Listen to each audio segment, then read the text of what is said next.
You're listening to the Pure Desire Podcast, your safe place to find hope, healing, and freedom from sexual addiction, betrayal, and relationship issues. What's up, people? I'm your host, Trevor Windsor, and you're listening to episode 222 of the Pure Desire Podcast. Here joining me, as always, is my co-host, the tall man, Nick Stumbo. Take off, hoser. No doubt, eh? What's funny, this is my favorite part, is like you and I just had a conversation about your intro. I knew what you were going to say, yet it was still so funny when you because said I it. added the accent in there. Yeah, I made it off, really authentic. Okay, so I can't, people are going to probably butcher me for this, but Rick Moranis and another guy have this like the Great White North comedy albums, and they talked about, they like shook up beer and they did like a Russian roulette with beer. And they called it a wet head. If you like got it, I can't. I gotta go back. I My have dad's not gonna actually kill seen me. that movie, but it just seems like probably in about any movie that features Canada, there's going to be a something about a hoser Or a toque. and using the word "a" over and over, which I can sympathize with because a lot of my family heritage is from Minnesota. Okay. And Minnesotan and Canadian There you go. have some similarities, definitely. And people bring up you're going to go out in a boat. And, Yeah, there you go. things like that. So Sheila Ray Gregoire, our guest today, is Canadian. And so that was there it is. Make the quick connection to the podcast. So if you guys remember, listeners, we had Sheila on episode 204 to talk about her book, The Great Sex Rescue. We got some good feedback, lots of good feedback. We got some negative pushback as well in that episode, but we wanted to talk to her a little bit more specifically about pornography and really how to rescue our marriages from pornography. Yeah, I think what we feel about Sheila's message in this book is it's really confronting a paradigm and changing a paradigm, honestly, within the Christian church. And, early on when you're changing a paradigm, it feels like pushing a boulder uphill, and it's hard. And I think for some of our listeners, this is challenging their paradigms. And so you might find some of what's said today hard. And I empathize with you because it's not easy to let go of maybe things we've been taught or held on to. And so I just wanted to encourage listeners to listen with an open heart and mind. And if there are things in this episode that you're not sure you're ready for or just don't fit for you, like let those go, but try to listen to the heart of where we're going today. And, I'd say honestly, if you are a big fan of Every Man's Battle, the book, or Love and Respect, and you really aren't open to considering some of the negative messages in those books, like you don't want to go there, this probably isn't the right podcast for you. Sure. We've got 200 and however many odd other ones you could listen to. Just if that's where you're at, I get it, and be okay with that. But I think most of us are saying, hey, there's a lot of room to grow in the church, particularly when it comes to how we teach on sexuality. And I think Sheila is a voice that's helping us see what does the future look like? How can we help men and women understand their sexuality as individuals, and then most importantly, as a married couple, in a way that's more true to how God designed us and really made our sexuality to function together in marriage. I think Sheila gives us permission in this episode to question popular Christian resources and question their teaching and the value. So go into it absolutely with that perspective. And we do want you to listen to this episode, even though it may be, harmful to you. Maybe if you like these books, we do believe that her perspective is valuable. Well, hopefully not harmful to them, but it may be hard to hear. That's not a good word. You're right. But maybe harder to hear for sure. So I don't think it's going to ruin their life. This episode will not ruin your life. Full stop. Okay, a few things before we get into this non-harmful and helpful episode. First, subscribe to the podcast. Second, follow us on social media. And then thirdly, we want to just remind people, it is now out. It is out in the world. We are excited about it. We have updated the 7 Pillars of Freedom resource for men. Yeah, a long time in the making. We're excited about it because we've taken a lot of feedback from guys who've gone through 7 Pillars, and we have added for every single lesson, we have added an introduction video that can really help men in groups understand the lesson better, have more clarity about the homework. And I know so many leaders are rejoicing about it because it's the questions they've gotten over and over, like, why do we have to answer this question? Or what do they mean by that? We've really designed the video series to lead someone into all of those questions so that as they sit down and do the lesson, they can do it with a lot more clarity. So we're excited to have it revamped, released. I mean, it's still 95% is what Ted wrote originally. Totally.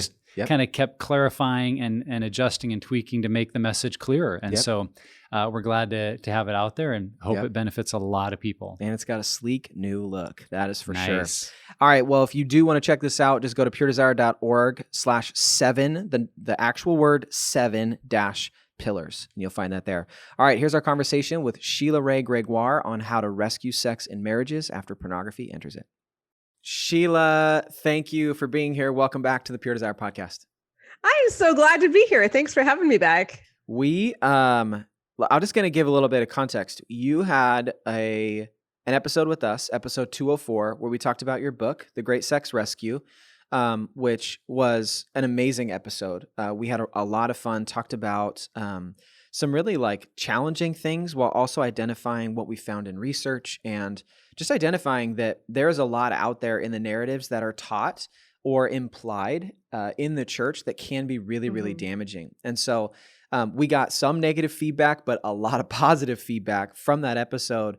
And we're going to kind of continue in some of the themes you talk about in the book, but then also just really want to address what it looks like to rescue sex inside of a marriage relationship from the effects of pornography, which is more where we're dipping into our world and what we do. And so we're really excited to continue the conversation. And so let's just start with this. Gosh, all of these are so specific to my life. Even in this first question, many of us have heard the narrative that just being like a man, lust is every man's battle, right? We have the Stephen Arterburn book from that. So basically that means that it's inevitable that every man will struggle with lust, period, full stop. Is this narrative, from your perspective, from your research, is this narrative true? No, and I think it is so damaging to men. It really isn't. This isn't in The Great Sex Rescue. Okay, this is coming out in another content. book. Okay, yeah, you get the preview for this. Okay, that's awesome. After we did our huge survey for The Great Sex Rescue, so we surveyed 20,000 women and then analyzed all the results. Big study. One of the things we realized is that if you want to drill down on certain topics, you need to ask multiple questions to get nuance. And the one that we were really having issues with that we thought was going to be an issue with men was the lust issue. So we did a survey of multiple thousands of men. I forget how many now, 5 or something. It was a lot anyway. And we asked 8 different questions about lust to try to figure out what exactly was going on. And we found what we expected, which was this, okay? Roughly 75% of men say that they have a struggle with lust. But when you actually give them all kinds of different scenarios where they could lust, half of them do not. And so what's happening, we believe, and in our focus group that we did with men afterwards, is that guys think they're struggling with lust when they simply are sexually attracted to women. They're not the same thing. And we have inflated them so much that men think they are going through life sinning when they're just simply going through life being heterosexual. And it's not we've made a big deal out of something which isn't a big deal. And we've made so many men carry a lot of shame they should never have had to carry. Yeah, we've had another guest on the podcast, our friend Rodney Wright, who brought up that point that not every sexual thought is sinful. Yeah. Because we are created by God to be sexual beings. And so in that regard, I think we need to ask, what do we mean by struggle? And I think the Every Man's Battle book does kind of imply that there will be this unavoidable struggle with sexual thoughts that I can't control, that take me over the edge. And that's what we really are trying to confront, what I think your book confronts so well. If the question is asked is every person a human being who's born with sexual desires, who's born into a fallen world, will have to in some way, shape, or form navigate that? The answer to that is yes. Now that doesn't mean it will become a sinful struggle that we can't avoid. And I think that's where we haven't helped educate people. The other thing I've heard Rodney say is that lust isn't always sinful. I was thinking about what is the definition of lust? Lust is to have a strong desire for something. And God made us to have a strong desire for our spouse or future spouse. So that even the fact that we have the capacity to lust, I think a lot of people think of as sinful, when really the capacity for lust is God-given. It's just when we turn it towards multiple people throughout our life, and we're allowing it to run off into places that God didn't intend. Right. And whether that's our own old nature or an enemy that does tempt or a fallen world, I mean, all those things are at play. But I think just what you're saying, Sheila, if at the heart we realize God made us as beings to have strong sexual desire for something, and even if I'm feeling a desire to lust, I shouldn't immediately be beating myself up with that shame of, oh, what's wrong with me? Why do I think that way? It's like, oh, it's not what's wrong with me. It's what's right with me. That's what God made me for. Now, how do I recognize these desires in a way that can honor God and honor the women and the world around me? And I've heard it said before, and it's funny because the first group I was ever in, the first Pure Desire group, there was one guy who this wasn't his issue, like did not struggle with it.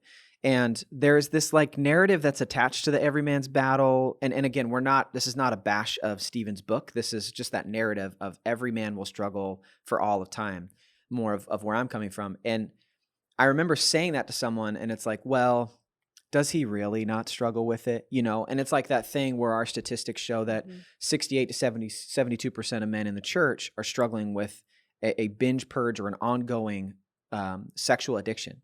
Sexual brokenness is in their life. And then people will add on to that statement and the rest are just lying. And it's like, I don't like that statement. It makes me uncomfortable because we are buying into this narrative that it absolutely is every man's battle. Every man will struggle with it for all time. And if you don't, then you're a liar. And that's just like, that is even more damaging in the long run. Cause it's like, number one, if I'm a person who doesn't really struggle in this area and I hear that narrative, I'm kind of getting into the next question, so I don't want to get too far. But I say we're answering our own questions. It can be really, really damaging. Absolutely. Yeah. I know a young man who at 16 started watching porn because of what his youth group was saying.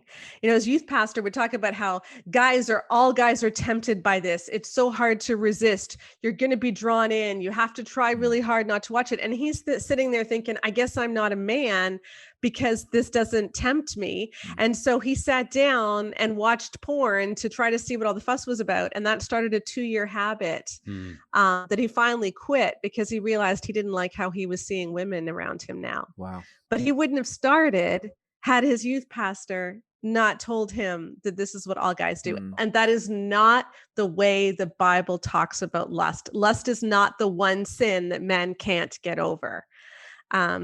And that is the way that Steve Arterburn portrays it. And the other thing is, we've got to use a little bit of psychology here, okay? I don't mean to stray from biblical texts or anything, but psychology will definitely tell you that nobody changes because of shame. Shame actually reinforces habits because shame is such a paralyzing thing that if your primary emotion with regards to something is shame, you're going to be stuck in it even more. And what the Every Man's Battle does is it takes the shame message and then it pairs it with the only way to get over it is avoidance, which is willpower. So shame and willpower do not cure anyone, and instead we need to reshape how we see women, how we see sex, how we see ourselves, and how we handle our own shame. And that's the way forward, instead of just trying to white knuckle it, which is really what the whole bounce your eyes, you must avoid, you can't ever think. And it's like, Jesus did not say that whoever sees a woman has sinned and we treat it that way. Like, he doesn't say that. He doesn't even say whoever looks at a woman has sinned. He says whoever looks, deliberate action, with lust, deliberate mindset. So, and yet what we're told, what Steve Arterburn is saying is don't see women. Like, you're not allowed to see a woman. You have to bounce your eyes away from a woman. And that's not what Jesus ever said. Well, and I know you're talking psychology, Sheila, but really that is biblical because we would see many passages that would say that an emphasis of Jesus's death and resurrection for us was to deliver people from shame, to deliver them from condemnation, and that sense of not being good enough, not belonging with God, not being able to be with him because there's something in me that is wrong or defunct, and so I can't be with a holy, perfect, righteous God. I mean, the point of Christ's sacrifice for us to say, you're with God because of what I've done. There's no shame. There's no condemnation. Believing that when we were delivered from that that shadow or curtain of shame, we would actually be able to live out more freely the design God gave us for who we are. So we've already jumped into some of these already, Sheila, but let's keep unpacking. What are some of the damaging messages or potentially damaging messages if we really believe that the every man's battle narrative? What are and not only for men, but also for women, what are the potentially damaging messages for women if we continue to kind of promote this every man's battle mindset? I think there's two, especially for women. And the first is the way that it is telling you to view women. And you'll see this. I found this on the Steve Arterburn site where he was talking about bouncing your eyes and how that works in the summer, and how the first thing that you need to do is identify your enemies. And as he's listing enemies, he lists a lot of women, female joggers, women in scantily clad outfits. So women are your enemy. And that is just a very toxic way of looking at it. That's exactly what the Atlanta shooter said, by the way. When he went in and shot up the massage parlors, was that that these women were his enemies and he had to defeat them. And that's just an extremely un-Christ-like way of looking at women. And it's so interesting because this whole bounce your eyes philosophy actually agrees with the pornographic view of women. And the pornographic view of women is all women are sex objects. And they primarily exist for me to view them as sex objects. So in the name of trying to escape seeing women as sex objects, we are now not going to look at them at all, which means you're still viewing them as sex objects. Reinforces the same message. Right. Yeah. Wow. Yeah, it is the exact same message. And Jesus never saw women like that. Like, Jesus worked with women. 10 out of the 29 people that Paul mentions in Romans 16 that he says to greet were women. And he mentions more women in terms of their ministry role than he mentions men in terms of their ministry role. Like, Paul worked very closely with women. He says, greet one another with the Holy Kiss. That would have included women. Like, men and women were working closely together as brothers and sisters in Christ.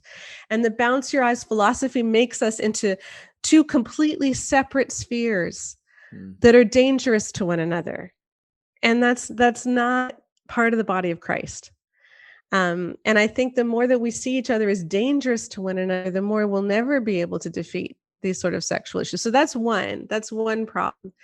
And then the second one, which is what we found in the Great Sex Rescue over and over again, is that this idea, when women are taught all men struggle with lust, it's every man's battle, this has great repercussions for their sexual satisfaction and marital satisfaction later. Like, when teen girls hear this in their youth group, even if they never believe it, this is what's so interesting, is this is the one teaching that we measured where we found, even if you don't believe it, if you're simply in a community that teaches this, it's going to cause you to trust your husband less. It's going to cause you to have sex more out of obligation than because you want to. It's going to cause orgasm rates to decrease. It's going to cause rates of sexual pain to increase. It's just not a pretty picture.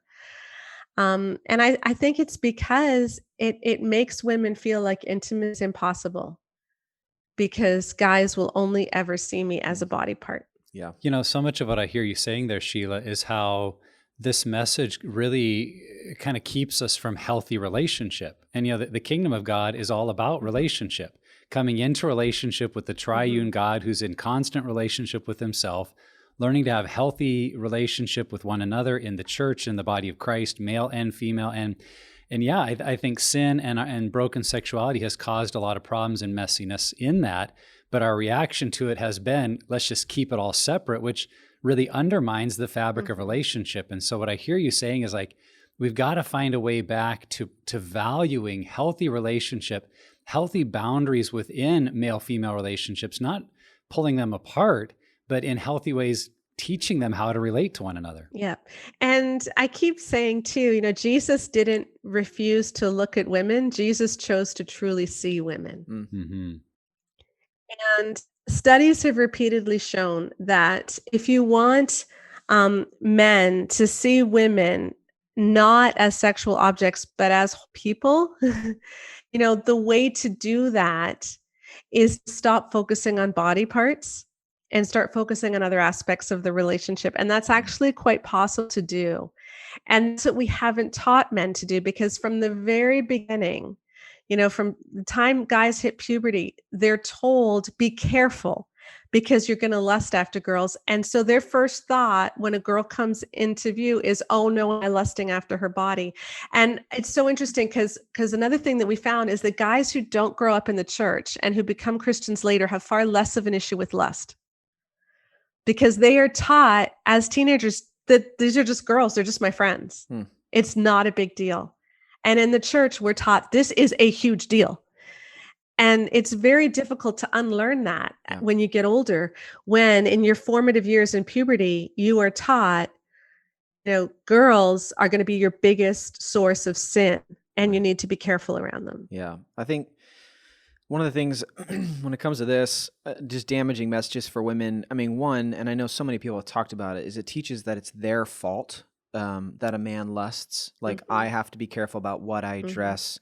I've had conversations and have heard women who are ashamed of how maybe busty their body is or their own shape because they're taught this narrative. And so they carry this shame and this lower self-worth when it's like, no, like, it's okay if God made you to be visually appealing and beautiful in whatever context you live in, like, then fantastic. That's how God made you. You don't need to feel shame because God gave you whatever, I think that's one. I think another one is like, what if women struggle? If it's every man's battle, well, like, what if I struggle with it as a female? There's tons of which that's its own conversation and topic for sure. But another one, as you were talking, Sheila, is, and I got that narrative, the purity culture narrative of, avoid, be careful, be careful, be careful. And then you get married and it's like, okay, don't be careful anymore.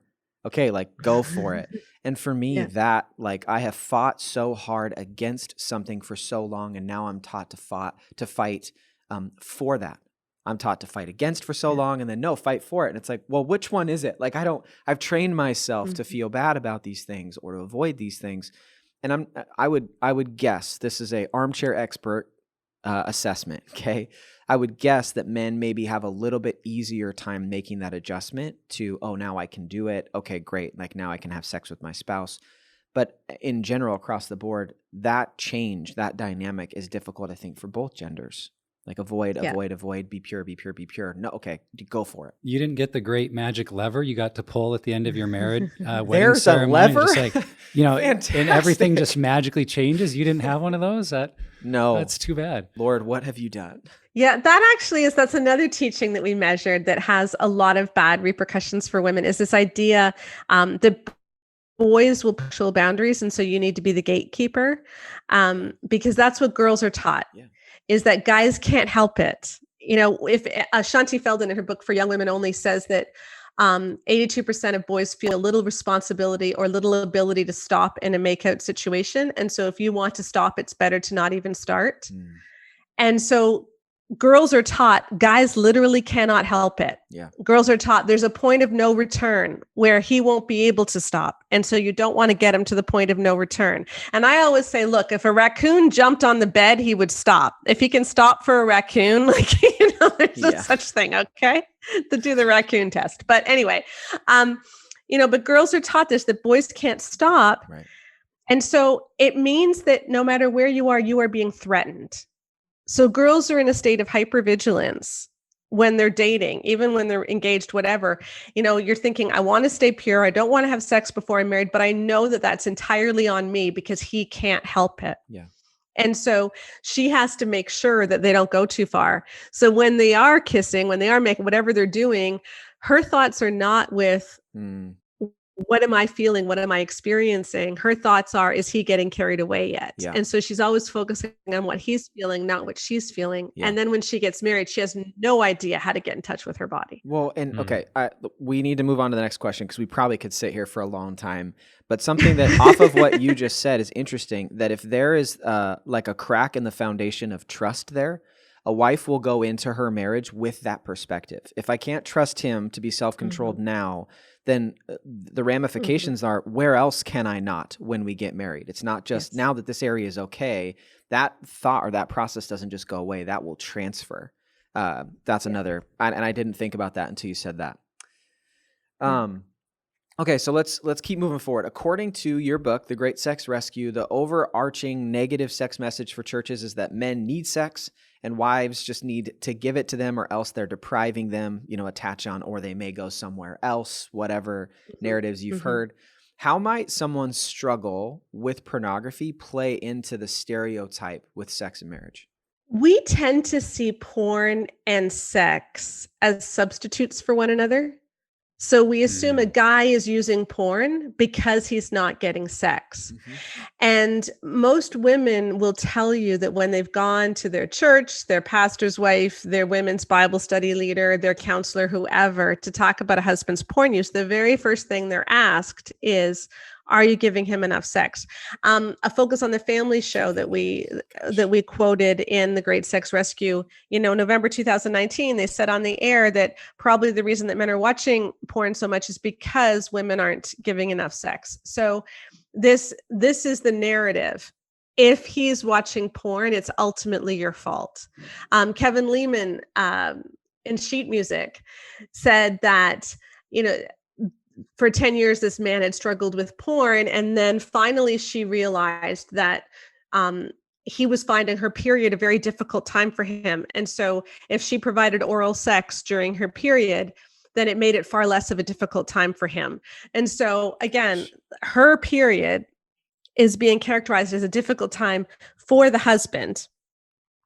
And so she needs to have oral sex. She needs to give him oral sex so that he doesn't betray her while she is bleeding from her vagina.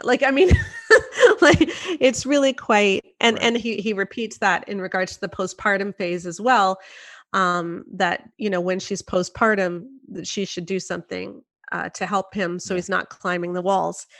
And so this idea that the most important thing in the marriage is that he ejaculates enough so that he won't watch pornography. And she is the one who's responsible for making sure that happens. And most books talk about at least every 72 hours. Yeah. And that 72-hour rule is not medical. We couldn't find it in any medical textbook. It was said by James Dobson in a book in 1977. And then from then on, every evangelical took it as gospel truth, but it isn't actually in any medical textbook. But we digress. Yes. Well, you're preaching our language, Sheila, Yes. because that's so much what we try to say at Pure Desire is like your sexual addiction, your struggle with pornography is not actually about sex.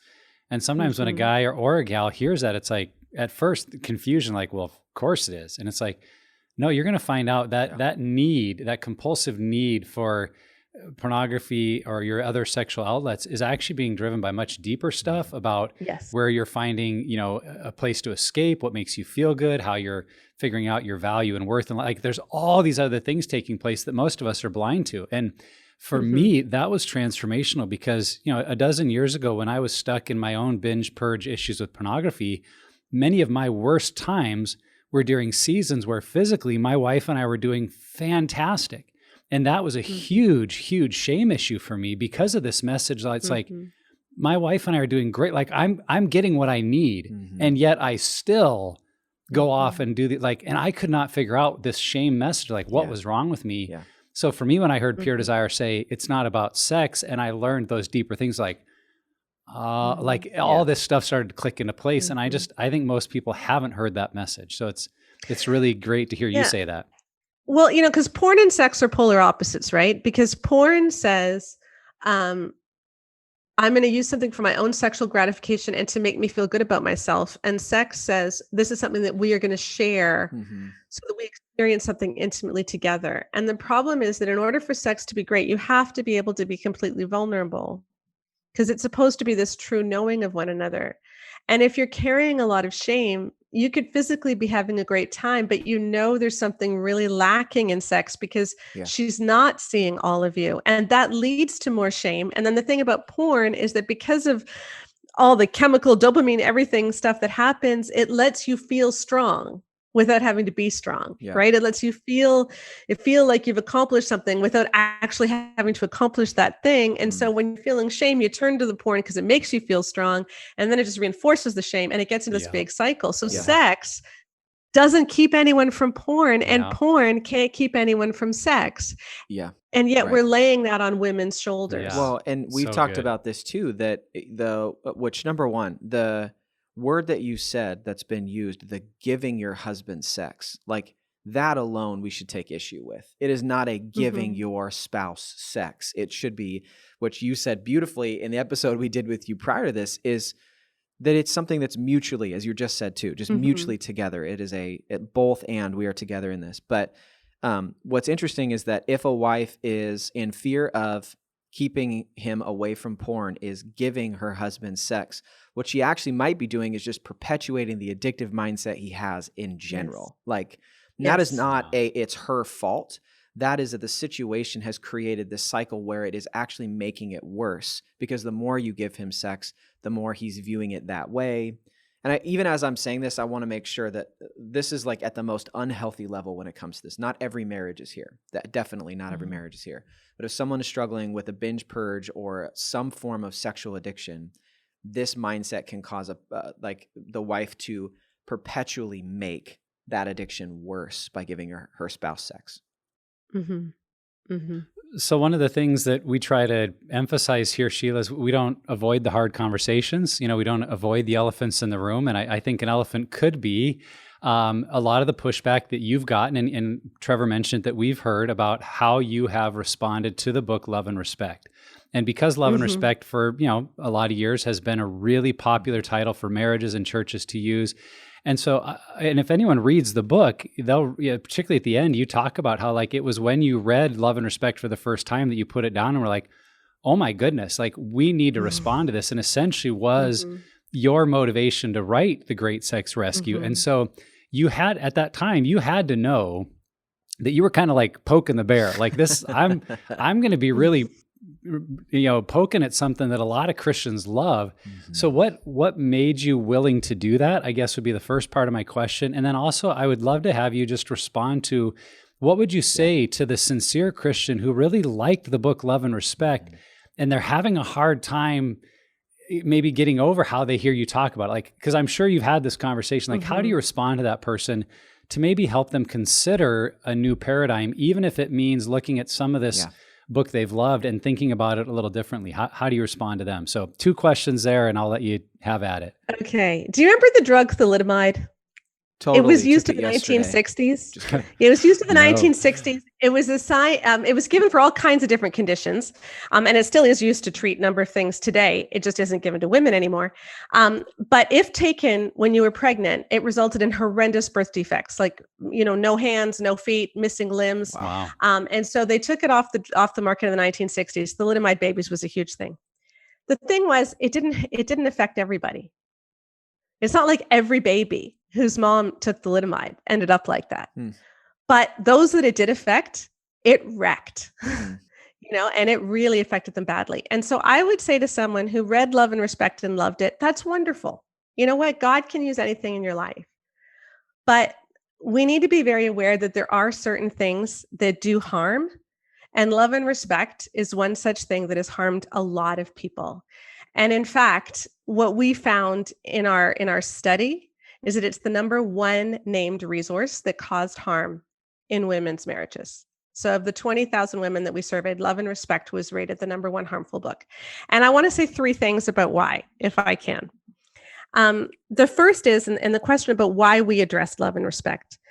We were not anticipating this, because I originally wrote about Love and Respect's take on sex, which I'll get to in a minute. But when I opened the floodgates, what happened was I didn't hear so much about how Love and Respect handled sex. I heard from women who had been abused after reading Love and Respect. And I now have, I think, roughly 1,500 stories. People keep sending them to me. I get several every day. They're all over social media. It's a very damaging book for women that perpetuates abuse and enables abuse. He says, he literally says, he talks about a woman whose husband has withering rage, so much so that she feels like she wants to run away and hide, that she must resist the impulse and instead give him unconditional respect, which includes sex on demand. He talks about a woman who had her husband leave the home because he was physically abusive, but because he repented, She brought him back in, and now he warns her that she must learn to respect him and not provoke his anger. Anyone who works with abuse victims will tell you that love bombing is very common, that people who are kicked out of the house will now love bomb you and repent, and it doesn't mean anything if they don't prove it over time. He says that husbands might be drinking and straying, so they might be alcoholics and having affairs, but you need to give them unconditional respect anyway. So very damaging book for abuse. That's number one. Number two, I challenge people to read the book and ask yourself this question. If a woman has genuine concerns about how her husband is treating her, what does the book tell her to do?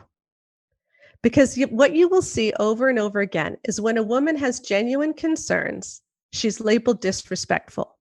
Yeah. And she's never told, basically. Yeah. She is never told a proper way to bring anything up until the appendix, where he gives an example of a woman with a workaholic husband and what she is supposed to do. She's supposed to say 2 to 3 sentences to him. Honey, we love you. Your children need you. You're such a great influence in their life, but we're concerned that you're not here enough. And then she's supposed to say nothing else for 10 to 20 days. And that's all she's allowed to do. That is not in line with Matthew 18 of how you handle someone in sin. That is not in line with iron sharpening iron. That is just simply not biblical. We need to be able to speak to one another. And he never tells you how to do that. And so as a guy, you might read this book and think it's wonderful, but imagine reading it as a woman whose husband is porn addicted and see, what does it tell her to do? Yeah. Because what it tells her to do is absolutely nothing, but just keep giving him sex on demand, or a husband who won't work. She has no recourse. Yeah. And then finally, there's this, those are big picture issues, which I think are the most important, but they're not actually the ones that I deal with. What I deal with is the sex side, which is important, but it's not as important as abuse. Okay. But for the Great Sex Rescue, we created a rubric of 12 markers of healthy female sexuality. So 12 questions that we were asking. Things like, does the book talk about the benefits of sex, including intimacy, pleasure, for both, etc., or does it only talk about a husband's physical release? Does the book talk about a woman's ability to orgasm, or does it imply that women don't enjoy sex? Does the book, so we had 12 different questions, and you could score between 0 and 4. A book like The Gift of Sex by Clifford and Joyce Penner scored 47 out of 48. Great book. Boundaries in Marriage, 42 out of 48. Great book. So it was very, very easy to score well. Yeah. Love and Respect literally got 0. Wow. Like 0 out of 4. There was no redeeming thing. There was no mention of women's pleasure, no mention of women even being capable of orgasm. In fact, he said one of the benefits of sex is that it takes so little time. Okay, and so I understand a lot of people like it, but let me just say that if a book is implicated in enabling abuse, and if it handles sex so badly, that maybe it's time to look for better resources, because this isn't right. This is hurting too many people. Yeah. I think that's a great answer, Sheila. And it just makes me think about, I wonder how many, in our Christian world, books tend to kind of catch fire. And I think Love and Respect, I remember as a pastor, we used it because it had a neat kind of small group curriculum, video series, came with a little block thing that showed all the dynamics. It was just an easy sell for small groups. And so we used it. And I wonder if Cliff and Joyce Penner's book that's in your study and based on actual rubrics, far superior in actually helping a couple develop intimacy because they're not as slick in the marketing. It's not had quite the small group, buzz that Love and it just never caught on in the church the same way. And I think sometimes we have to be aware of maybe we've used something just because a lot of people use it and it fits well.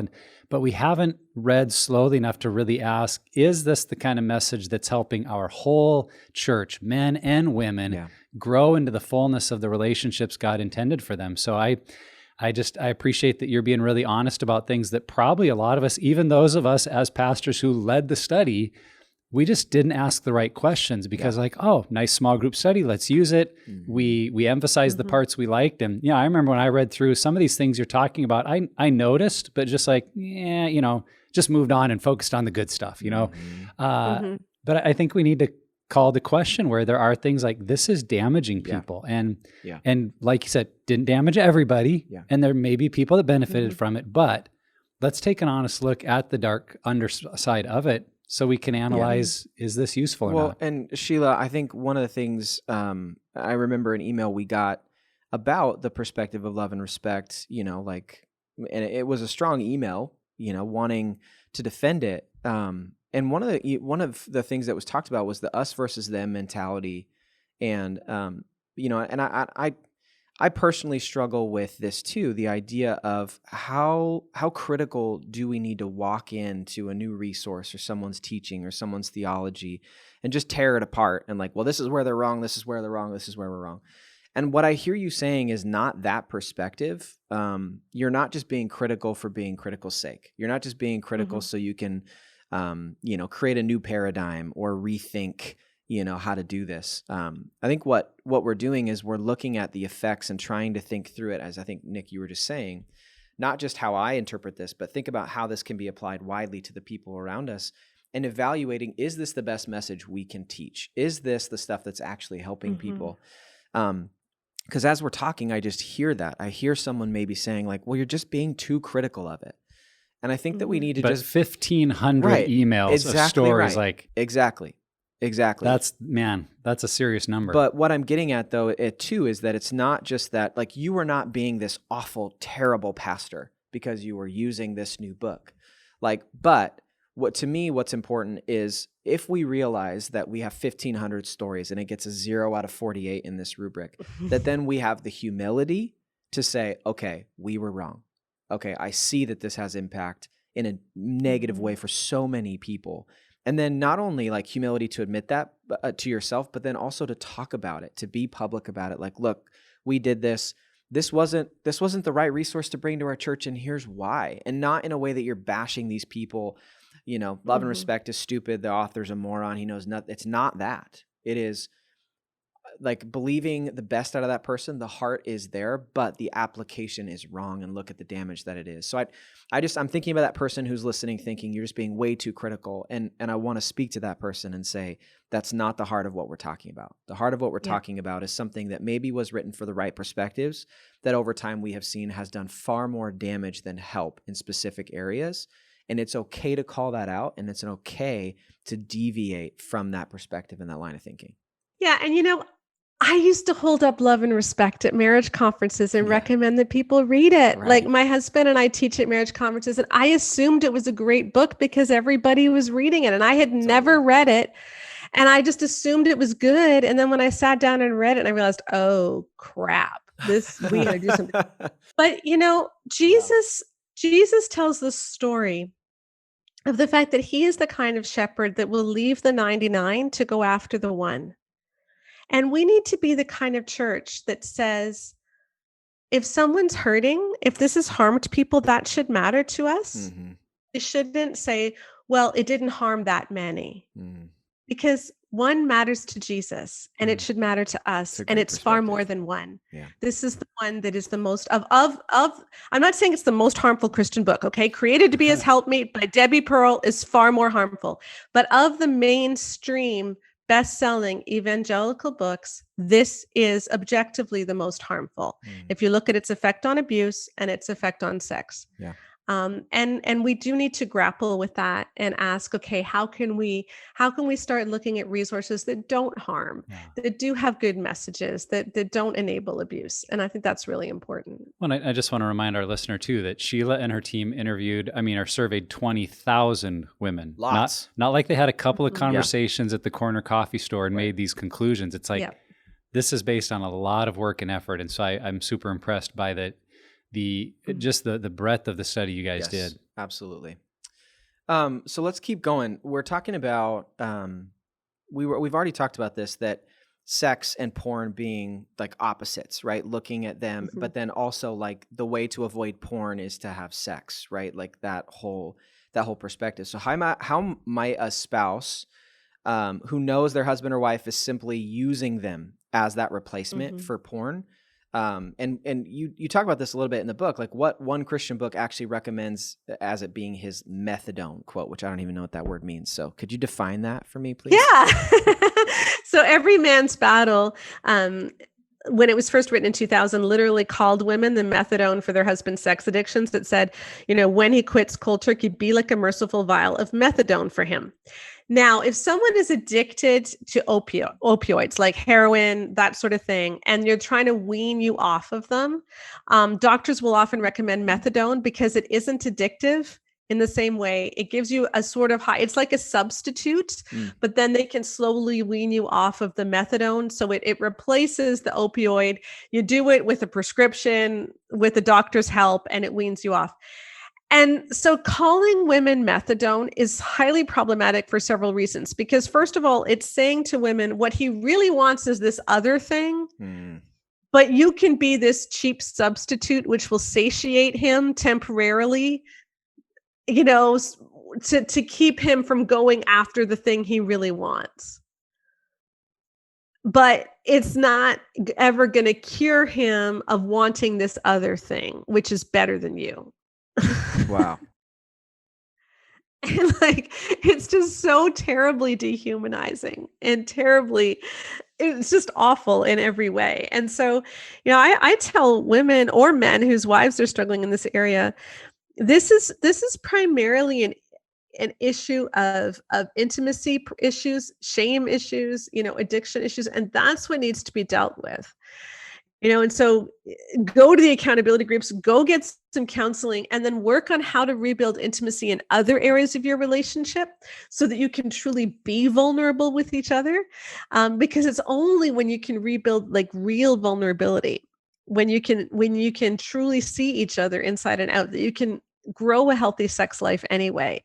And the problem is that people who have addictions of some sort, whether it is a sex addiction, pornography addiction, or even a video game addiction, a drug addiction, alcohol addiction, whatever, they're not able to be vulnerable because there's so much shame and there's so much running from the truth in their life. And so we need to overcome that in order to really grow the intimacy from which sex derives.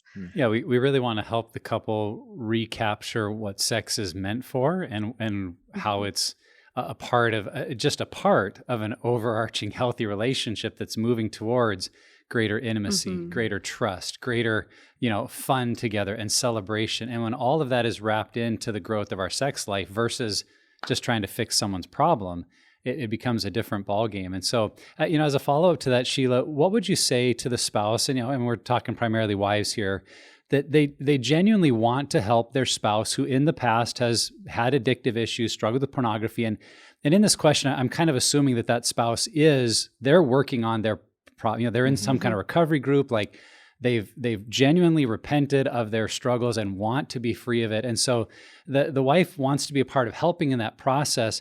How can they interact with their spouse sexually so that on the one hand, they're not enabling the problem or taking them back into it and just being objectified and being part of a struggle, but at the same time, can they help? So what do you say to that spouse in a scenario like that? Yeah. So if we're talking about an area where, first of all, she needs to feel safe, I think that's really important, especially if a porn addiction has been longstanding and there's a lot of betrayal trauma or something. So we need to be in the space where we're assuming that he's heavily into recovery and trust has been rebuilt and all of that stuff. Yeah. Or at least they're on their way. Right. Yeah. They're moving that direction. So they're good. I think a lot of exercises that are just, practice being naked together. Andrew Bauman in his book, The Sexually Healthy Man, wrote about what it's like to just be naked together and just look into each other's eyes for a couple of minutes. It's extremely vulnerable, or pray over each other's bodies, right? Spend some time just touching each other. Don't just get right to the main event, but actually spend a lot of time really experiencing intimacy in every way. And that can be a very, very scary thing. It's weird to look into each other's eyes for a long time. You want to look away. You feel what are they thinking, but lean into that. Lean into some of these intimacy exercises and It really does help you feel like I'm seen, because one of the things that women really need is to know that they're seen, but also he needs to feel safe seeing her. And that can be kind of overwhelming. And he needs to feel safe being seen as Mm. well. And so, lean into more of those, and do a lot more just play where he's honestly just exploring her body and seeing what feels good, as opposed to seeing what he feels good with, Yeah. right? Like, really learn her body. And I think that can help both of them just get into things slowly and have it feel a lot more like this is us doing something together where we truly are knowing each other, rather than this is me having sex. Yeah. Yeah, I think a couple things that come to mind for me just from some former conversations we've had on the podcast, like it's okay to have a period of time where you aren't having sex, where it's a planned upon thing, that the time that maybe we had done that in the past, or the evenings, if they have a schedule or they're planned, which I'm learning is actually sexier than like I originally thought before I got married, planned sex. But what I'm getting at, I'm sorry, what I'm getting at is that spending that time like playing cards or doing a puzzle or going on a walk or doing something interactive. My wife and I just got back from vacation, and when we went and walked on the beach, which was actually like less romantic than you would think, on the Oregon coast. But what was cool is that it just facilitates an opportunity to have conversation, and we got a lot deeper, a lot faster than I even thought we would. And so creating situations like that, which down the road, if you are doing the recovery work and you are establishing trust, will make your sex life better. It will, because you're getting to know each other on that intimate level. And so I think, and that's probably the only one that I'd share, is just that's something that I think is really important, is that planned upon abstinence, if you will, from that specific arena of your marriage to help invest in other ways that are going to actually make it better in the future. Yeah. And get a hobby. Totally. Get a hobby you could do together, like just something that's fun where you're laughing. I think people need to learn to laugh again. And laughing is very hard to do unless you're just spending time together that's low key. Yep. Laughing doesn't naturally happen unless you're just got time together. So totally. So let's get into some of the research that you guys did. What effects do you see, like direct effects that pornography has on sex inside of marriage, both male and female perspectives? Pretty much everything that you would think. Okay, especially for women. I know we analyzed the data for the guys. I haven't read that manuscript in a while, so I forget. But I mean, especially for women, I know that the more that he uses porn, the more she has sex only because she feels like she has to. And the more that her overriding emotion after sex is one of feeling used rather than feeling close. The more that her primary motivation for having sex is to feel good, like going into it knowing I am going to feel good, then the less likely she is to feel used afterwards. Okay.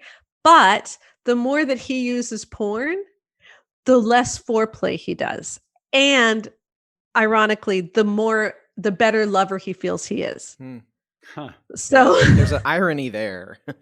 Yes. So, she is not, if she's going into sex knowing he's not going to do a lot of foreplay, knowing that he doesn't really, because remember that what porn shows women like is not what women like in general. Like porn gives a very unrealistic picture of women's sexual response cycles.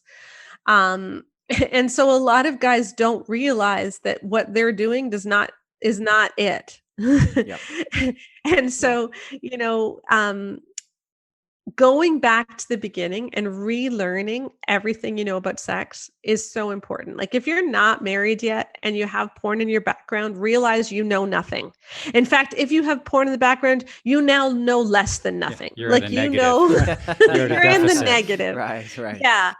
And so when you get married, realize you know less than nothing. And so just start with learning how each other's bodies work. Now, if you're already married, you've been married for a while, realize you might need to go back to the beginning and just and really understand how our body works. And because I think a lot of women haven't stressed to their husbands what they need, because first of all, they don't know. Women don't always know what we want. We don't always know how our bodies work either. So we need a guy to help us figure it out. But also, if you are married to someone using porn and you feel like I have to have sex who doesn't watch porn, then you're kind of having sex under threat. So it's far less likely that you're even going to tell him, please help me feel good. And so you need to go back to the beginning and realize, let's just focus on making sure this is good for both of us. Yeah. And let's learn each other's language in this. Let's discover our own language, how we're going to talk about it, how we're going to tell each other what we like, how we're going to figure it out. It doesn't need to happen overnight, but that should at least be the goal. And just going back to the beginning on that, I think is really, really key. Yeah. I want to go back to something you said at the beginning of that question, Sheila, that if you're a married couple or person listening to this podcast and you're wondering, do we have a healthy sex life?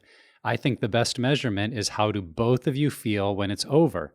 It's not how frequent is it happening. It's not how strong or powerful is the climax. It's that question of when we're done, do we both feel appreciated, valued, seen, joyful, grateful?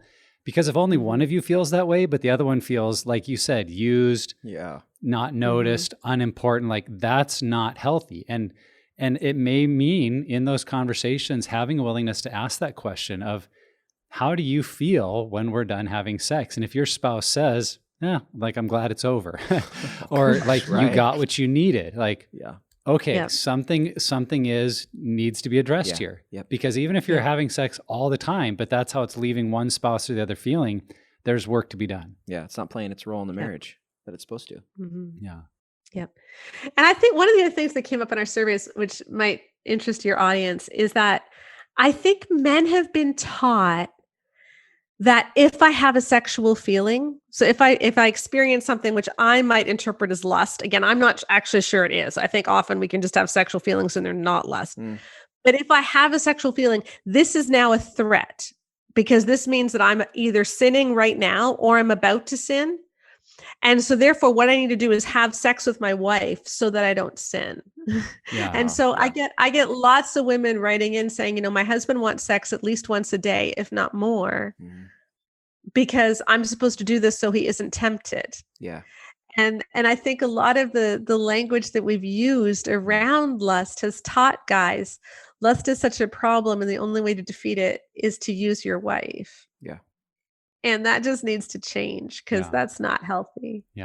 So talk a little bit more about that, Sheila. What does it look like to rescue our sex life from pornography, what culture has taught us, what we've learned about lust and fearing it, and how to fix it? Like how do we rescue our sex life so we can have the kind of intimacy within marriage that God intended for us? I think it begins with understanding, and I believe we talked about this on the last podcast, but the definition of sex is not intercourse. It's not his ejaculation. It's not his physical release. Sex is an intimate, mutual, pleasurable experience that you both feel. And I love how you just put it, where afterwards you feel seen and valued, et cetera, et cetera. That's what sex is. And so now the question is, how do we build that? And that's going to look different for different couples. For some couples that are going through a big recovery, it's actually quite a large job, and it's going to take a lot of humility. For other people, it just simply takes that mind shift of understanding it, and they can get there quite quickly. And I have talked to so many couples where porn has been in the past, and it honestly is in the past. Like, I know more couples who have gotten over this than couples who are currently dealing with it. And I think we have a very defeatist attitude about porn often, that this is going to wreck my life forever. That's not of Jesus. It really isn't. I'm not saying it's not a real struggle for people. And I don't mean to diminish the struggle that a lot of people have. I just want to give some hope and some perspective in that, this is real. But when we start adopting God's mindset for sex, and then we start working at specifically building into our marriages, how can I build that intimacy in? How can I help my wife feel seen? How can I help my husband feel seen, both in and out of the bedroom? I think we can get there. And we don't need to see sex as something which is always going to be this difficult thing because I'm in recovery, but it can actually be this beautiful thing, which can make the recovery and everything else seem so much smaller because we've understood what life in Jesus' fullness is all about. Yeah. Gosh, there's like, again, and this was the first time we interviewed you too. I felt the same way. Like, there's just so much to think about, and there's so many different applications to this, both in my personal life and also in the way that I communicate with other people about pornography, sex, marriage, relationships, intimacy, all of that. This is so good. All right, so this is a big question, and it's something that we have a lot of people who listen who are in leadership of church, who are pastors, or have some sort of influence in their church community.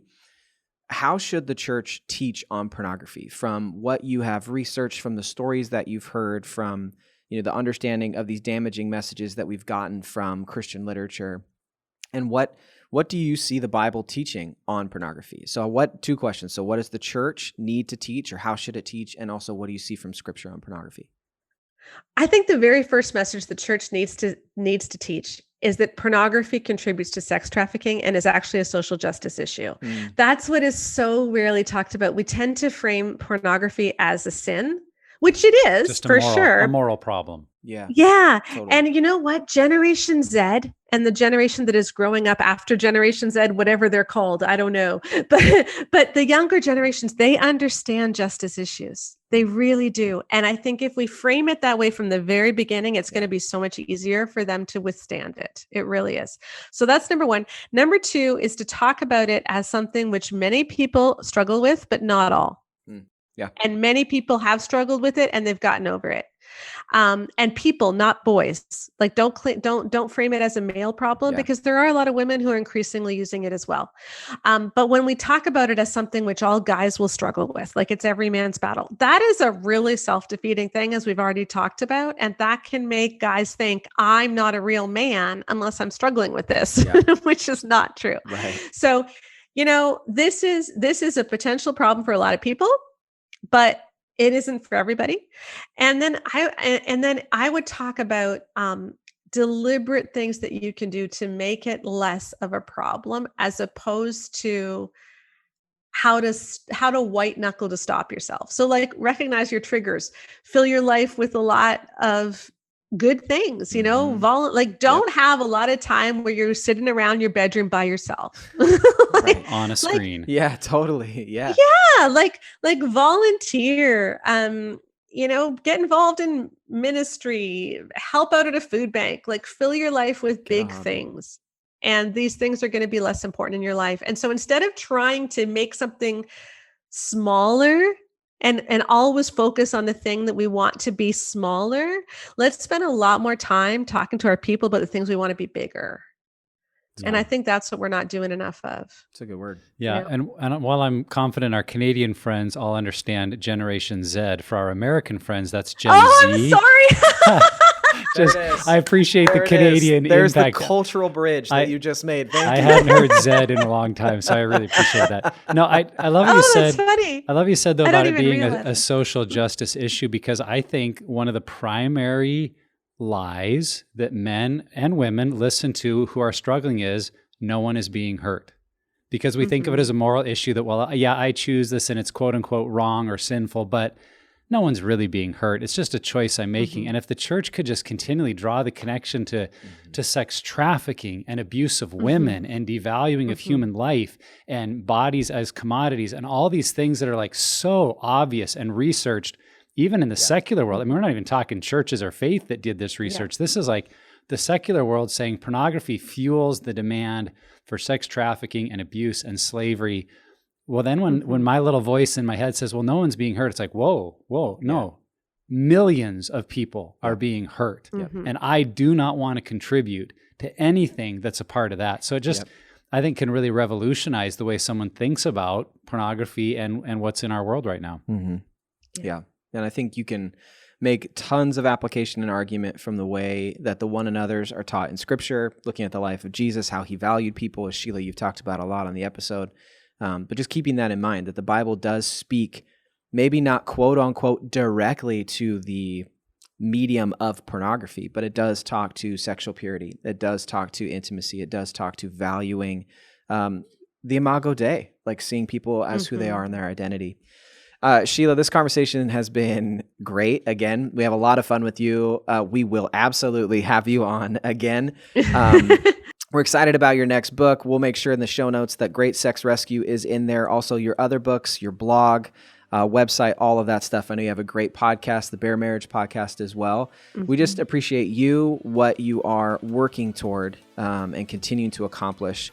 And obviously, with so many women sending you their stories, like what you're doing is working and it is valuable. And we just appreciate you and appreciate you being with us. It's a message we need. Absolutely. So thank you. Well, thank you so much. It's been great to be back. And wherever you're at on your journey, Pure Desire is here to help create a roadmap for your healing. If you or someone you know is impacted by sexual brokenness or betrayal trauma, go to puredesire.org and let's start the healing journey today. Don't forget to subscribe to the podcast. Each week we put out new content to help you on the road to freedom from the effects of sexual brokenness and betrayal trauma. And lastly, never stop being healthy.